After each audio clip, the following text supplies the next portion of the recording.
If you want to mirror your iPhone to your Roku smart TV, here's exactly how to enable Apple AirPlay. First, grab your Roku remote and press the home button to go to the main screen. From there, scroll down and select Settings. Inside Settings, look for Apple AirPlay and HomeKit, and go ahead and open it.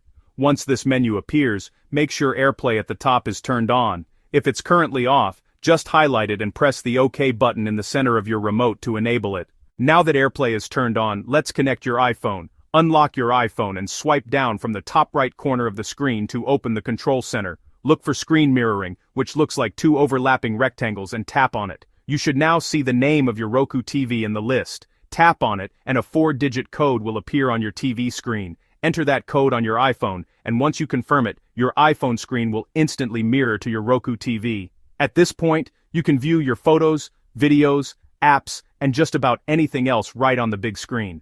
Now, if you're having trouble connecting, here's a quick fix. Go back to Apple AirPlay and HomeKit settings on your Roku TV, but this time select Reset Paired Devices. When the menu appears, choose Unpair Devices to clear any old connections. After that, unplug your TV from the power outlet for about 1 full minute, then plug it back in. Once the TV fully powers on, try connecting your iPhone again using the same steps we just covered. Hopefully this helps you get Apple AirPlay working smoothly on your Roku TV. If this video helped, don't forget to like, subscribe, and check the links in the description.